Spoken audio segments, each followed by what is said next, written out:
Olá, meus amigos, bom dia, boa tarde ou boa noite, dependendo da hora que vocês estão assistindo esse vídeo. Bom dia também aos nossos alunos aqui presentes. Mais uma vez estamos fazendo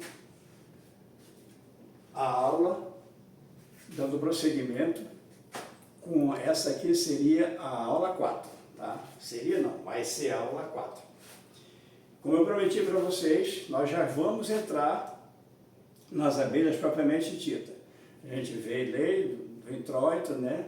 Da introdução, aula 1, aula 2, aula 3, na parte teórica, bem didática, por sinal, e agora nós vamos começar numa aula prática.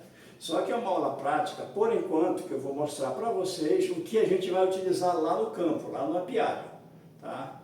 Então preste muita bem atenção.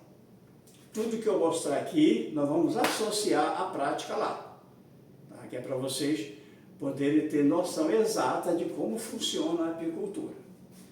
Então, eu falei para vocês que a partir de hoje a gente já ia mostrar a colmeia, a caixa, falar das abelhas, povoamento, isca, habitação, aí depois nós vamos partir lá para o apiário. Para que nós possamos ter um apiário montado, nós temos que ter um terreno, ou emprestado, ou alugado, ou próprio. Como eu falei para vocês, não precisa você comprar terrenos grandes, porque a abelha não conhece zona de território, tá? Ela vai, na medida que eu falei para vocês, a 4 km, para o apiário até 1,5 km. É a distância boa, tá? Máxima, para que você tenha produção entre o apiário e o pasto. Tá? Não pode ultrapassar 1,5 km, porque senão a gente vai ficar trabalhando só para as abelhas, em vez da abelha trabalhar para nós também. Muito bem, então vejamos aqui. Isso aqui é uma caixa de abelha, que a gente chama até de colmeia, mas a colmeia já quando está habitada. Essa é a caixa. Ela é composta de fundo, ninho, 2 melgueiras, uma, 2 melgueiras e tampa. Tá?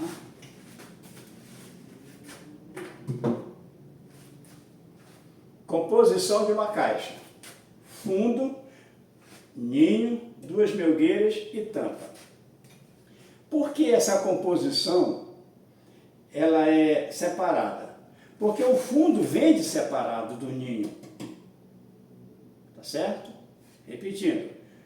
O fundo vem de separado do ninho. A melgueira vem de separado do ninho. O ninho vem de separado da melgueira. Você pode comprar só o ninho, você pode comprar só o fundo, você pode comprar só uma melgueira, você pode comprar só a tampa, tá? Por isso ela tem essa divisão. Claro que ela vai ter, tá? Aqui dentro, para ser completa, ela tem que vir com 10 quadros no ninho, e ela tem que vir com 10 quadros nas melgueiras. Tá? Vem com 10 quadros nas melgueiras. Tá? 1, 2, já vem com arame, tá? 2, e vem assim, ó. Isso aqui é um quadro que nunca foi usado, veio na melgueira. Tá? Aqui já vem com arame, tá?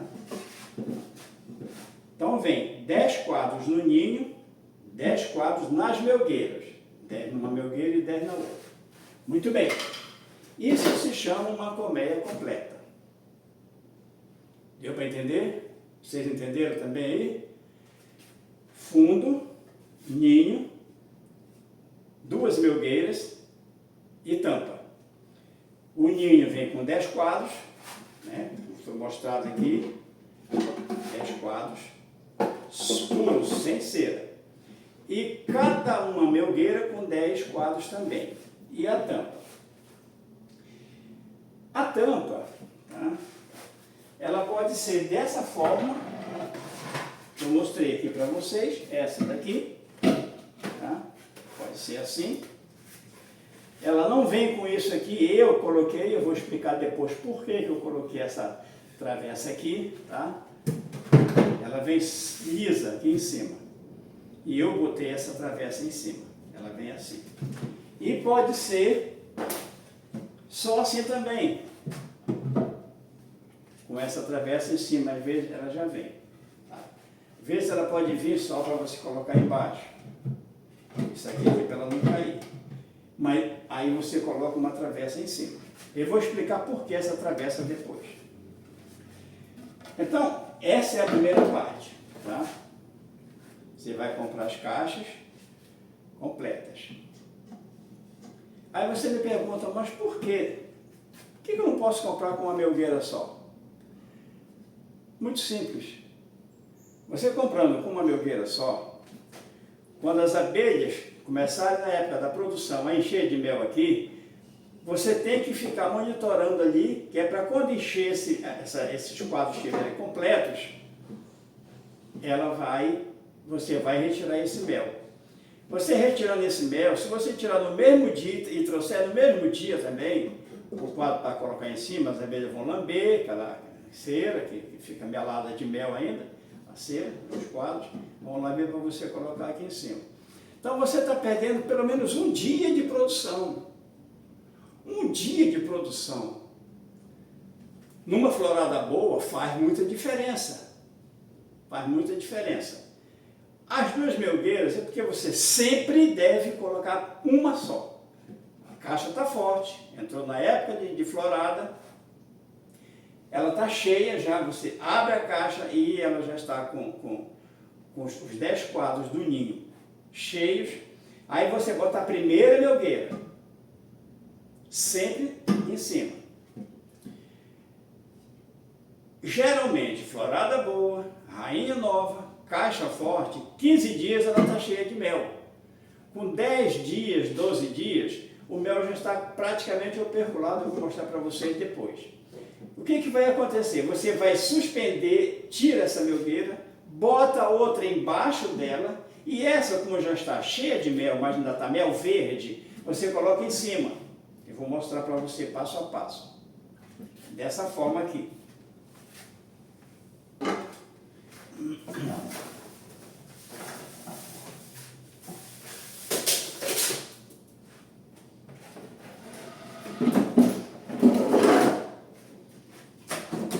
Você colocou a caixa forte, você colocou a melgueira.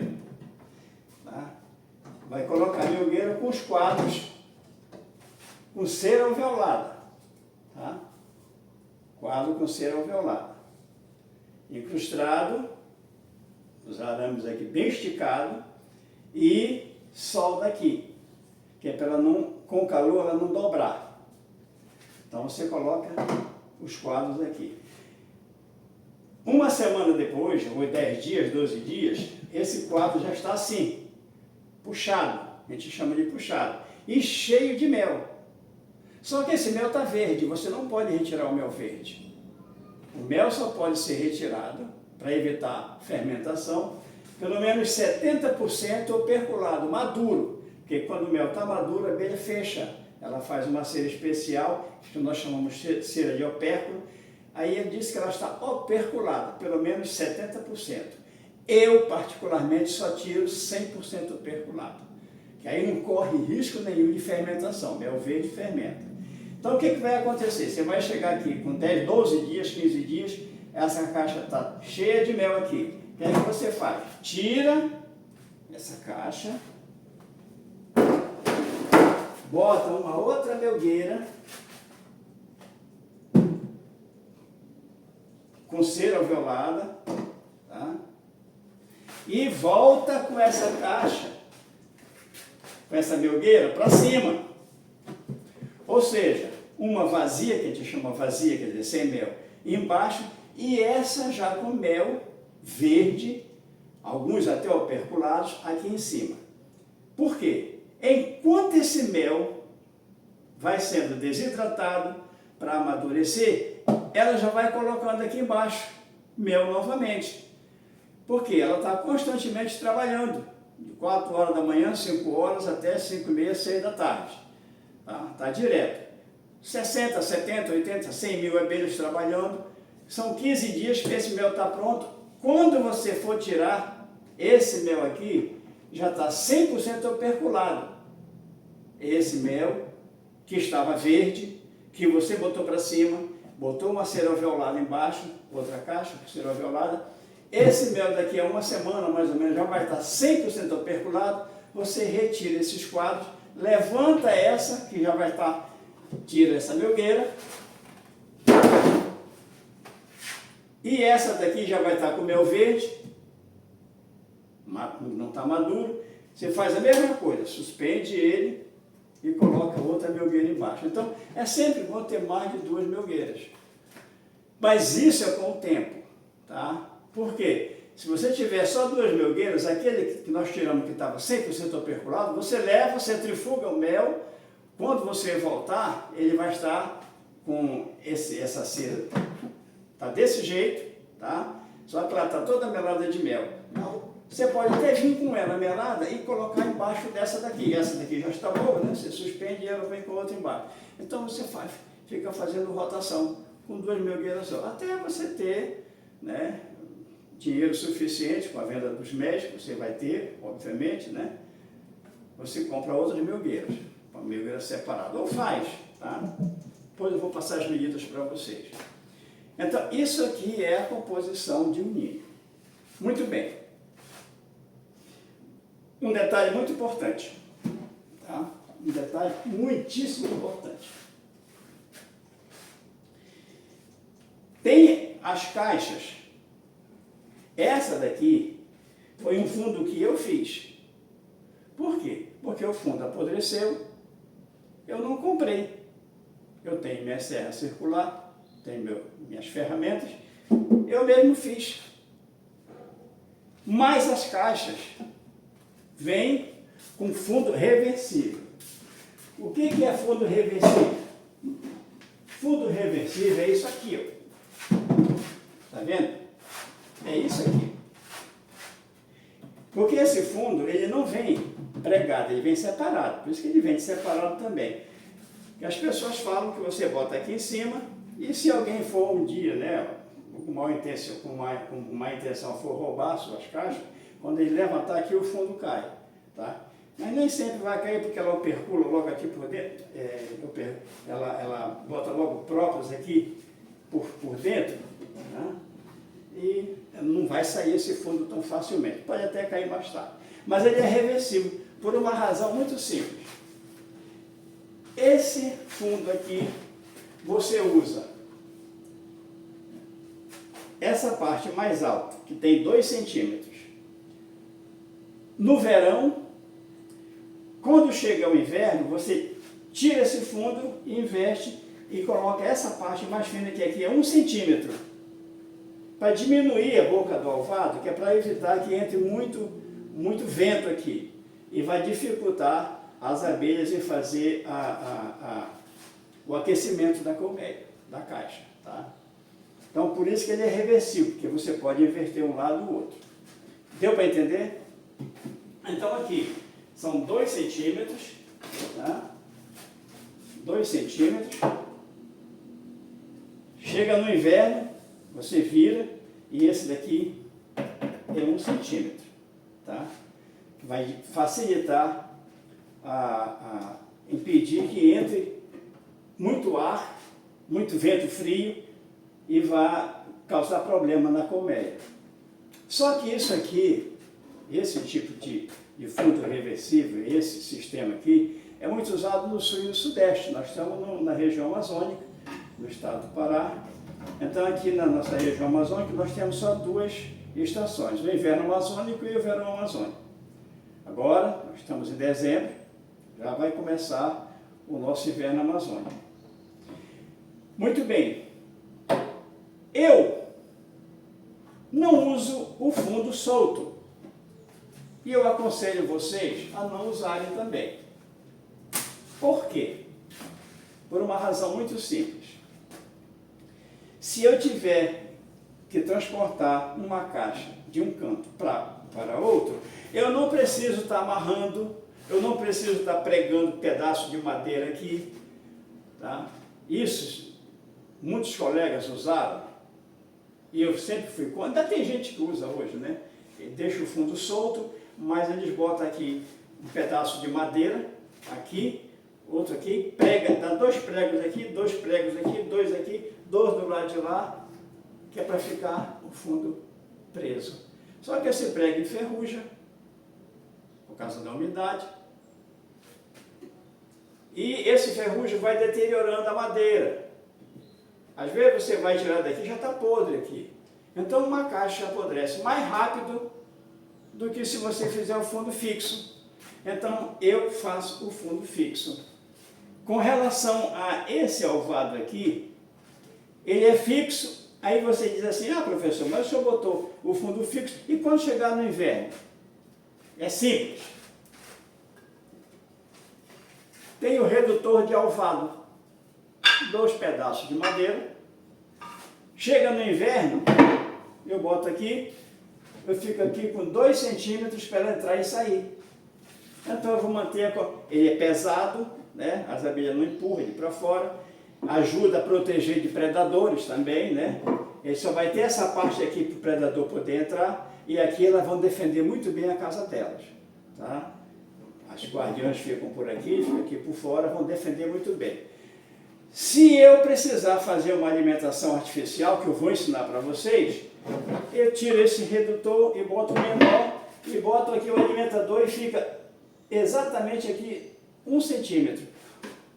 Ficou, na época do frio, sem alimentador artificial, com 2 centímetros, se chega e eu preciso alimentar, a caixa está fraca. Então eu vou diminuir mais ainda a entrada das abelhas. E de 2 eu passo a colocar 1 centímetro, porque o alimentador vai entrar aqui. Depois, numa outra aula, eu vou mostrar para vocês a alimentação artificial e como alimentar as caixas.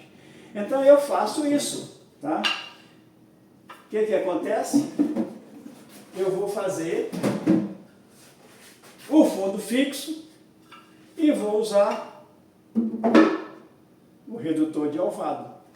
Isso aqui é um alvado, isso aqui reduz a entrada, no caso de abelha forte, abelha fraca para alimentação, esse daqui que dá para entrar com o alimentador e fica só 1 centímetro para entrar e sair, para manter a caixa aquecida numa média de 37 graus centígrados aqui dentro. Deu para entender esse detalhe? Qualquer dúvida, nos comentários, você pode perguntar. Tá? Pode não, deve perguntar, que eu vou ter o maior prazer de dar atenção para vocês nas respostas, tá bom? Então vocês comentem, façam comentários com seus amigos, indiquem para outras pessoas, né, sobre o canal, e compartilhe com outras pessoas, e dê aquele like, né, que é para fortalecer o canal. Vocês sabem, o curso é grátis, tá? Eu vou depender justamente dessa indicação de vocês, para o canal continuar forte e continuar produzindo conteúdo relacionado com a aquicultura. Então até aqui vocês entenderam. Muito bem. Tem uma dúvida aí que me perguntaram,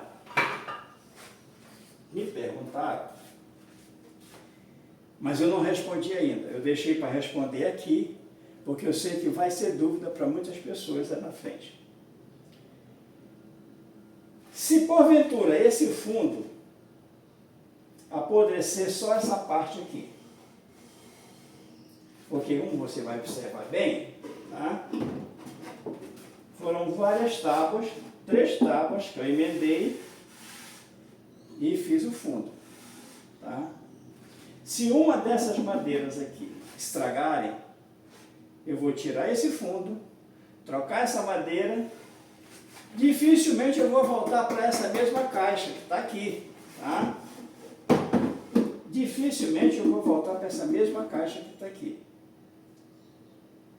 Pode acontecer de voltar. Aí, aonde eu não uso prego para fixar, já comprei muitas caixas de abelha. Quando eu chego aqui que eu vou ver, está com prego. Quando vai tirar, quebra isso aqui. Então não é legal. Tá? Eu vou fazer esse fundo e vou guardar. E vou colocar noutra caixa. Eu colocando noutra caixa, se for prego, não vai coincidir. Só iria coincidir se eu tivesse um gabarito. O gabarito é o que der numa nas outras. Então eu fiz parafusada. Aqui o parafuso. Tá, ó. São 4 parafusos. E fiz um gabarito para isso aqui. O que vai acontecer? Esse fundo aqui dá nessa caixa. O fundo dessa caixa dá nessa daqui. Por quê? Porque se está gabaritado, toda vez que eu colocar esse fundo aqui, esse furo vai dar certinho com esse aqui. Por quê? Porque está gabaritado. Entenderam? E como é que eu faço isso? É simples. Eu peguei uma régua, peguei um toquinho na ponta e venho aqui, tá?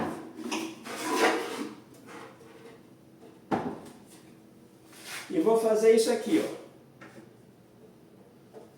Tem 2 furos, um aqui e outro aqui. Esse furo, ó, certinho no parafuso. Aqui faz o outro, aqui, ó, certinho no parafuso. Coloquei aqui, faço ponteio aqui, 2 furos aqui, aí vem uma furadeira e furo. Depois eu vou pegar essa daqui, vou botar o fundo em cima, faço a ponteira embaixo e furo também. Se eu tirar esse fundo daqui, vai dar certinho nessa outra caixa. Vamos ver se isso aí é verdade? Aqui o fundo. Aí, ó. Mesma direção. Tá? Mesma direção. Deu para vocês entenderem? Qualquer dúvida, perguntem. Eu vou ter o maior prazer em responder. Muito bem. Então vocês viram que eu faço fundo fixo, parafusado, para mais tarde, se eu precisar, eu retiro esse. Quando eu vou colocar esses parafusos, eu coloco um pouco de óleo, de graxa, que é para ele proteger de umidade o parafuso e não apodrecer a minha hogueira. E quando eu quiser tirar, ele sai com maior facilidade. Tá? Não precisa apertar até o fundo, não. Você vai parafusando, você vai ver que tem um batentezinho. Você vai apertando, apertando, apertando, chega num certo ponto aqui, tá bom. E depois ele vai fixar ali e não sai mais, tá? Não vai ter mais problema. Muito bem. Aí, tem uma outra coisa.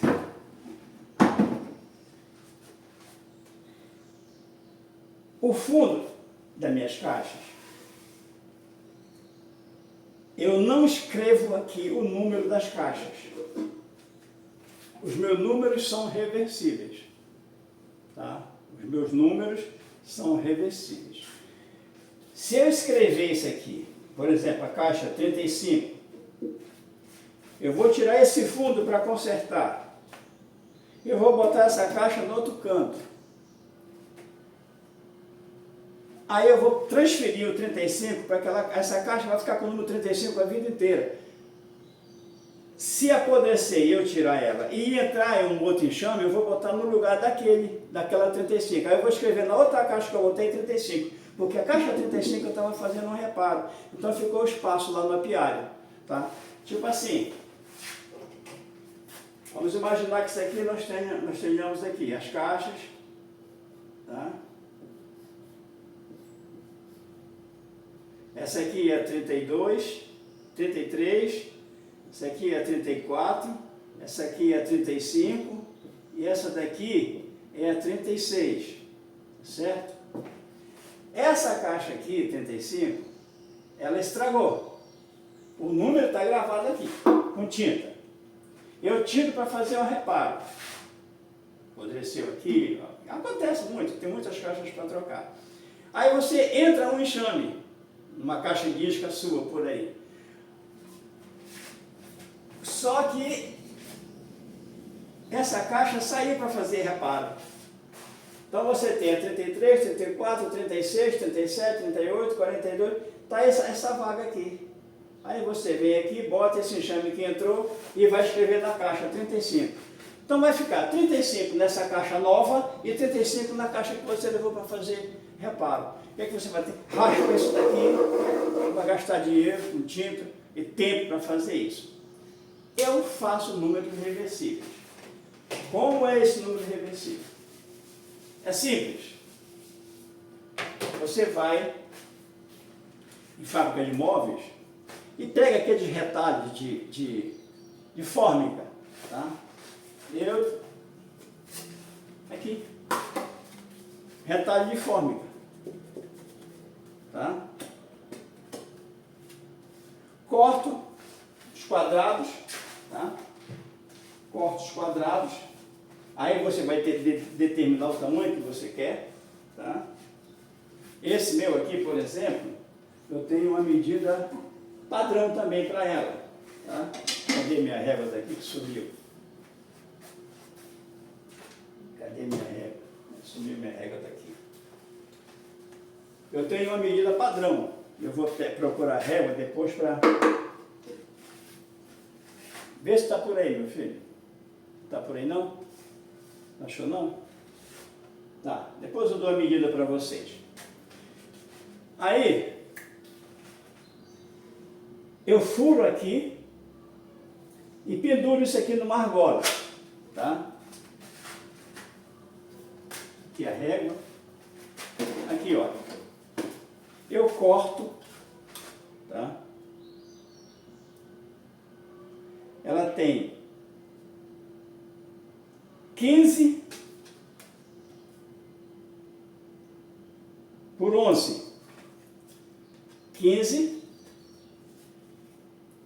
por 11. Bem no meio, tá?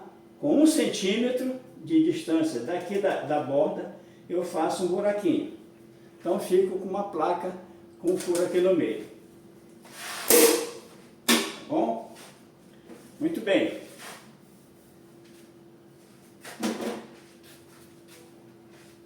Eu fiz esse outro gabarito, que é para esse número ficar sempre na mesma altura, no centro da caixa. Para não ficar um número aqui pendurado aqui, tá?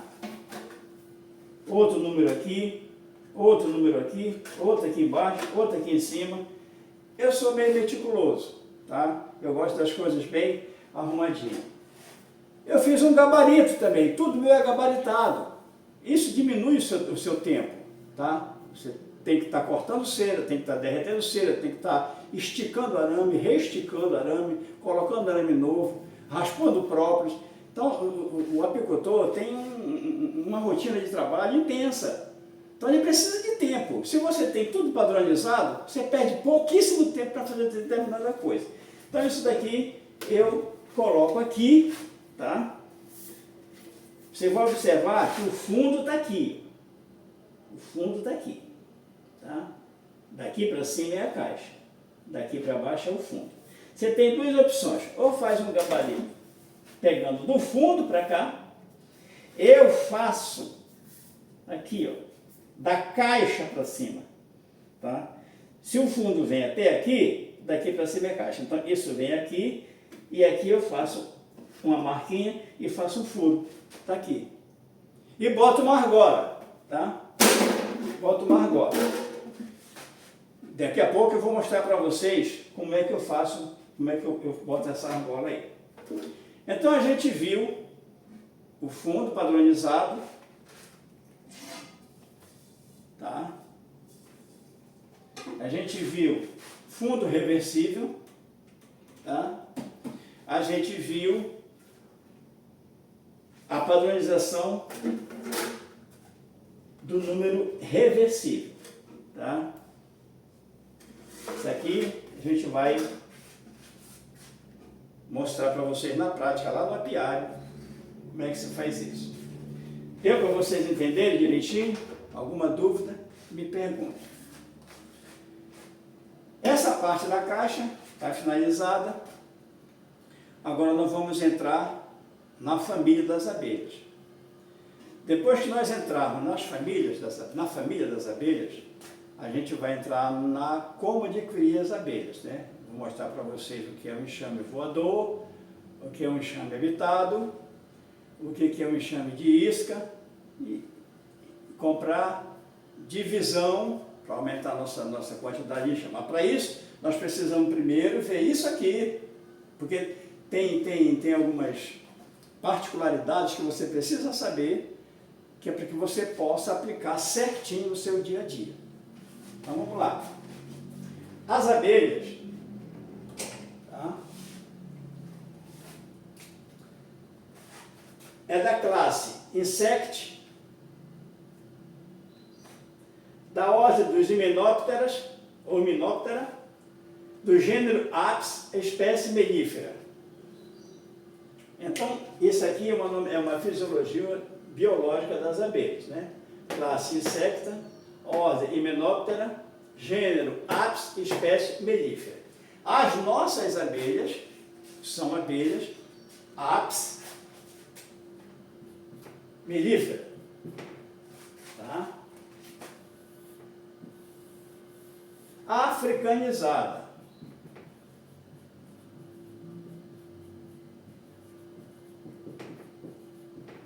Por que elas são africanizadas? Porque foi o cruzamento da melífera caucasiana, tá? As abelhas que nós tínhamos na época, a abelha italiana, com as Andassone, com as abelhas africanas, as Andassone. Muito bem, então o resultado desse cruzamento, ela ficou africanizada, ou seja, aquelas abelhas que eram italianas, caucasianas, que é alemãs, ficaram africanizadas, tá? Hoje não temos mais abelhas italianas, tá? Não tem mais abelhas italianas, tá? Nem a melífera, nem a caucasiana, não tem, tá? Tem pessoas aí que vendem, eles trazem, né, de fora e fazem a produção das abelhas italianas. Só que, particularmente, meu ponto de vista, eu acho que não funciona bem. Por que não funciona bem? Porque você vai ter que trocar essa rainha daqui a 2 anos. A não ser que você, quando for trocar, vá com eles e compre novamente a rainha italiana, ou a rainha caucasiana, a melífera. Tem que comprar com eles, para introduzir essas abelhas e ficar. Mas, se acontecer um acidente, um esquecimento qualquer, numa produção boa, ela encher a caixa, escrever a mensagem, porque a abelha ela dá a mensagem, tá? Ela conversa com a gente que tem que entender o comportamento dela. Nós temos que interagir com ela de forma que nós possamos entender o comportamento dela. Então, volto a repetir, já falei isso, volto a repetir. Todo criador tem que conhecer, tá, a sua cria, tá? Deus nos conhece, Ele é o Criador, nós somos cria dele. Se você vai criar peixe, você tem que entender da biologia dos peixes, do camarão, até dos legumes. Você tem que entender como funciona, quando ele está debilitado, quando ele precisa disso, quando ele precisa daquilo, tá? Quando é que tem que botar o adubo, que adubo colocar. Então, todas as formas de você ter uma criação, tá, de produção, você precisa entender a biologia deles. A não ser que você queira, como eu te disse, criar de ouvido, criar de qualquer maneira. Não vai para frente. Você vai ter muito prejuízo. Então é muito importante essa teoria para que você possa entender o comportamento desses insetos e com isso você trabalhar mais adequadamente com ele. Quando eu digo que ela fala, é justamente o fato delas encherem a caixa e a abelha, volta a repetir, falei com vocês que de vez em quando eu vou estar repetindo determinadas coisas, porque tem que gravar. A abelha vive em função da preservação da espécie. A abelha vive em função da preservação da espécie. Ela não está vivendo para fazer mel para você, ela está vivendo para preservar a espécie. Nós é que colocamos a melgueira, que é 30%, e 70% é dela. E essa aqui ela produz para nós, é o excesso, é nosso.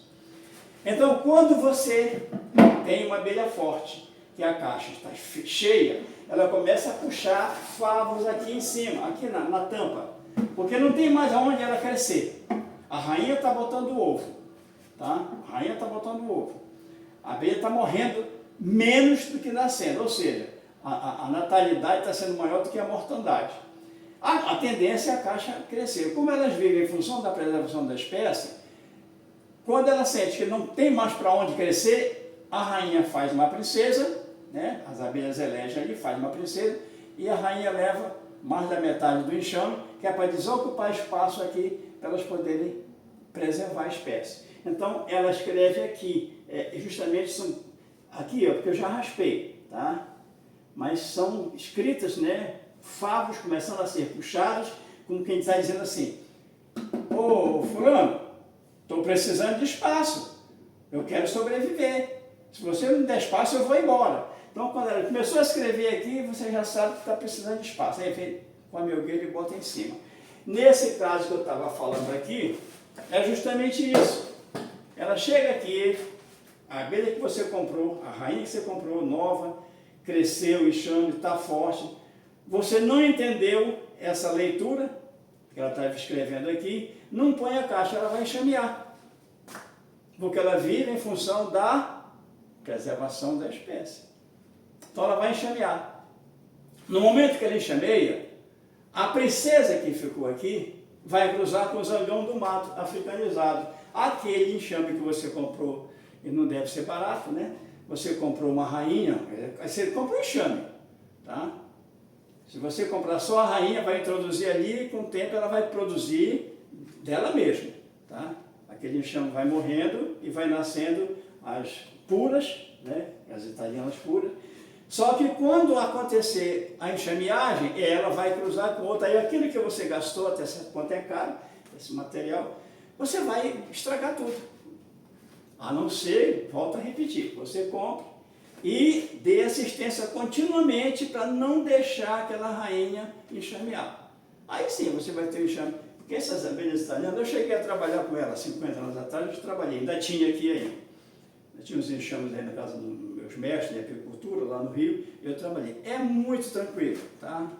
São menos produtivas, menos resistentes a doenças, mas são tranquilos para se trabalhar. São dóceis, maravilhosamente dóceis. Então veja bem, isso daqui é a fisiologia das abelhas. Um enxame, em média, é composto por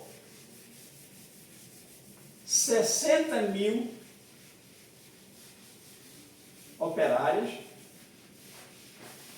Vocês já copiaram isso aqui? 60 mil operários, 400 zangões e uma rainha. Tá? O enxame é composto de 60 mil operárias,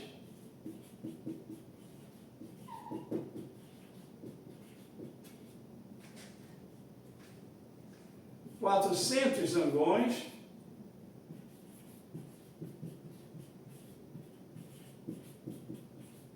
e uma rainha.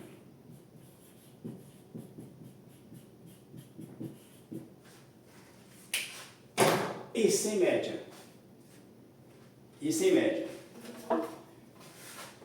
Eu tenho os enxames mais de 70 mil, 100 mil, cento e poucas mil abelhas. Se eu aumento a quantidade de operários, obviamente eu vou aumentar a quantidade de zangões. Tá? Pode ter 500, 600, 700. Rainha que tem que ter uma só. Tá? Então, essa é a composição do enxame. Tá certo? Vocês vão ter essa quantidade aqui. É o suficiente para que essa caixa lhe dê uma boa produção. Tá bom? Segundo passo. Como é que... Escreveram? Como é que eu vou habitar as minhas caixas? Como eu vou começar a minha criação? Eu já tinha falado para vocês, vou repetir de novo, e vou ficar repetindo sempre que possível, e sempre que vocês perguntarem também. E vou repetir com o maior prazer. Tá? Não fique com vergonha de perguntar, a gente já conversou isso na aula inaugural. Não fique com vergonha de perguntar. Você pode comprar um enxame, você pode capturar um enxame, resgatar na cidade. Na cidade tem muito. Poste que não é legal, é complicado. Eu nem gosto de falar sobre isso, porque surgem perguntas. Eu sei que você derruba o poste, tá? É igual como pegar enxame numa árvore. Numa é até melhor, porque lá você corta ali e não tem problema. Faz só um buraquinho, tira o enxame dali. Se a árvore tiver podre, você pode cortar, entendeu? Se não é num galho, você retira. Agora num poste não, infelizmente tem que quebrar, tem que jogar no chão. Pode tirar. Tem vários métodos aí, mas não funciona 100%. O bom é você estar habitado lá no forro da casa, está no muro, daí você vai lá e captura esse enxame, resgata esse enxame. Está no esgoto, lá no relógio de água, caixa d'água abandonada, resgata esse enxame. E caixa de isca. Aí que eu queria fazer um parênteses. Caixa de isca, meus amigos, é a coisa mais fácil que tem de se fazer. Eu confesso a vocês que durante muitos anos eu fiz caixas de isca de caixa de batata. Lá no Rio tem muito sacolão, né? Eu ia no sacolão, pegava aquelas caixas que eles botavam no lixo, pegava aquelas caixas, trazia para casa, desmontava e fazia. Fazia uma caixa que coubesse, né, desse tamanho aqui. Só que eu fazia para 7 quadros, 8 quadros, 9 quadros, 10 quadros, 10 é o máximo, né? Eu fazia para 5 quadros, para 6, não importa. O importante é que um quadro coubesse dentro. E os quadros eu fazia também, pregava um aqui, pregava outro aqui, não importa. Tá? E fazia. Eu usava, tá? Pega para mim, por favor, meu filho, lá em cima da mesa, uma vasilhame branca que tem lá, por favor, para mim. Eu fazia e eu usava duas formas. De início, você não tem enxame ainda, você compra cera alveolada em lojas que vendem material de apicultura. Tá? Você compra cera alveolada. Aí bota só uma tirinha aqui em cima. Uma tirinha no primeiro arame, tá? Aqui em cima. Muito bem? Botou aqui em cima. Aí bota se você fez uma caixinha com 5 quadros, você bota aqui 5 com esse enxame, com essa tirinha de cera aqui. E pode colocar num canto aí qualquer. No campo, por exemplo, que a abelha ela não gosta de lugar muito ensolarado para habitar de imediato. Ela prefere locais assim mais na sombra, mais calmos, onde ela fica menos estressada. Então tem algumas árvores, né, até arbustos, ali embaixo você bota 4 pedaços de galho, né, corta 4 varas, bota ali, bota aquela sua caixinha em cima e bota isso aqui. Essa cera é delas, tá? Foram trabalhadas, derretida, purificada e alveolada. Tá? Então você coloca ali, fatalmente você vai receber um enxame ali, um enxame vem e habita. É o que a gente chama de caixa de isca. Um detalhe muito importante, tem até para vender também caixas de isca de papelão. É mais barato. Tá? Eu não gosto. Porque vai ficar lá, nem sempre eu vou pegar enxame naquela semana. Tá? Posso passar aí um mês, 15 dias, se chover o papelão vai estragar. Tá? Mas é uma boa opção também o papelão. Tá? Eu uso sempre madeira. Tá? Depois que você já tiver o primeiro enxame, e se você for capturar um enxame já habitado, que tem os favos, você vai... Depois eu vou mostrar para vocês como fazer uma captura. Se nesse período do curso tiver algum enxame para capturar, eu vou fazer ao vivo. Se não tiver, eu tenho vídeos ainda de capturas, eu vou mostrar para vocês como é que é. Tá? E vou fazer uma mímica também, de como capturar, que não vai ser muito diferente. Aí aqueles favos velhos que estavam lá, que você cortou e incrustou no quadro, depois que você trocou por cera nova, tirou aqueles velhos, são esses velhos. Aí isso daqui, bem velho assim, é um chamariz para abelha. Para mim, o melhor enxame que tem é quadro velho, com extrato de própolis feito, que eu vou ensinar para vocês mais tarde. Mas vocês estão começando a apicultura agora, então vocês não têm quadro velho, vocês só têm quadros novos. Tá? Mas se fizer uma captura, guarda aqueles quadros velhos e bota nas caixas de isca. É maravilhoso para pegar enxame. Deu para entender direitinho? Então, muito bem. Aqui, eu vou voltar só um pouquinho aqui para vocês verem como é que eu fiz, né? Eu peguei um pedaço de madeira, peguei um prego, passei na lima e coloco aqui um gabarito e ó, tá vendo? Deu certinho de novo, ó. Faço esse buraquinho aqui.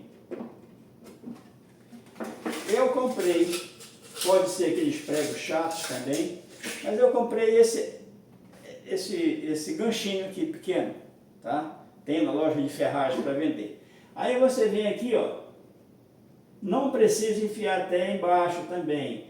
Ele introduzir um pouco aqui, ó, já tá bom. Bota ele para cima e o número reversível você bota aqui. Vai fazer um trabalho nessa caixa? Tira o número, faz o trabalho, volta, bota o ganchinho, bota aqui de novo. Não precisa estar escrevendo na caixa, tá? Para fazer esses números aqui, você pode fazer com a mão mesmo, bonitinho. Eu tenho um gabarito, tá? Que já está comigo há mais de 30 anos, tá? São os números em alumínio, tá? Então tem 1, 2, 3, tem mais de 30 anos e está sempre assim, porque quando eu acabo de trabalhar com ele, eu limpo e guardo, sempre guardadinho. Então eu coloco aqui em cima,